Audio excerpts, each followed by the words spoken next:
यो शानदार छक्का भुर्तेलको ब्याटबाट नेपाललाई एउटा विकेटको झट्का लागे तापनि भुर्तेलको ब्याटबाट भने ब्लकबस्टर गगनचुम्बी छक्का प्रहार भइराखेको छ। 32 बलमा 76 रन बनाइसके।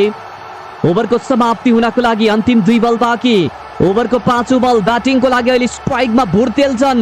यस ओभरको 5औं बल भुर्तेलले हावा खडा गर्थे, बल धेरै माथि र गगनचुम्बी छक्काको लागि भुर्तेलले यो बलमा पनि गगनचुम्बी छक्का प्रहार गरिदिए।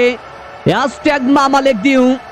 33 बलमा 82 run. Bhurtel back to back century प्रहार गर्लान् त त्यो हेर्न बाँकी छ।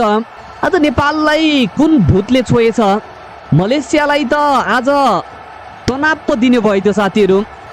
लाइक गर्न छुटाउनु भएको छ भने सबैले लाइक पनि गरिदिनुहोस् है त। यदि च्यानललाई सब्स्क्राइब गर्न छुटाउनु भएको छ भने च्यानललाई सब्स्क्राइब गर्दै जोडिनु होला। दिपेन्द्र सिंह अहिले टाइगर अन्तिम बलको सामना गर्ने क्रममा कुनै पनि बाउन्ड्री प्रहार गरेका छैनन् दिपेन्द्रले।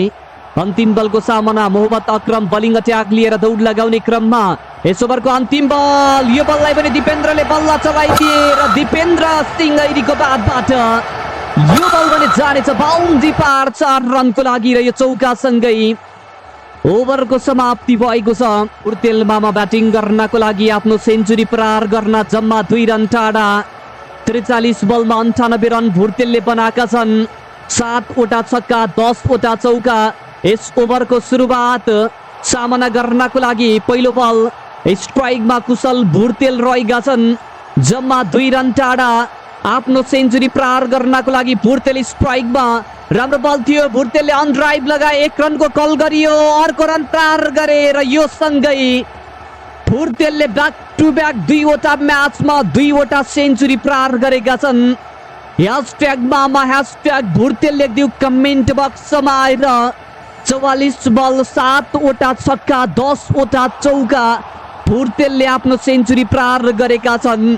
ओभरको 4औं बल दिपेन्द्र स्ट्राइकमा। यो बललाई दिपेन्द्रले हेलिकप्टर शट प्रहार गरिदिए, बल हावा र ब्लकबस्टर गगनचुम्बी छक्का भुर्तेलको ब्याटबाट होइन, दिपेन्द्र सिंह ऐरी टाइगरको ब्याटबाट यो पहिलो छक्का रहनेछ। ह्याशट्याग टाइगर लेखिदिउ कमेन्ट बक्समा आएर। नेपाल 200 रनको आँकडा पार गरेको छ। 2 बल बाँकी छ ओभरको समाप्ति हुन। यस ओभरको 5औं बल ब्याटिङ गर्नको लागि दिपेन्द्र स्ट्राइकमा।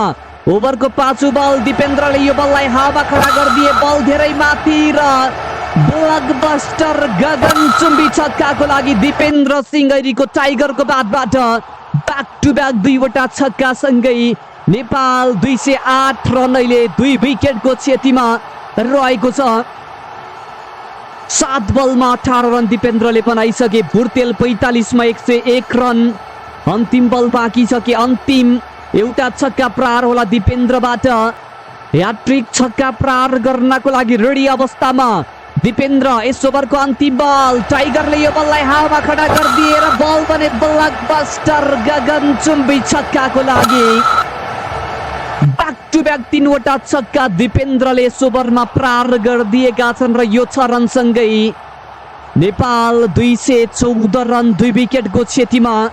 ओभरको तेस्रो बल करण केसी बल्ला चलाउनेछन् र यो ब्लकबस्टर गगनचुम्बी छक्का।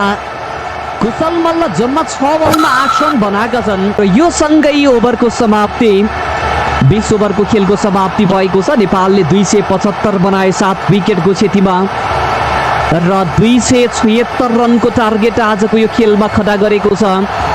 सबैजना साथीहरूले एक लाइक गर्नुहोस् र 276 रनको टार्गेट पछ्याउनको लागि मलेसियाको टिम अबको केही समयमा मैदानमा प्रवेश गर्नेछ र तपाईँहरूलाई के लाग्छ मलेसियाको टिमले यो टार्गेटलाई चेज गर्ला त?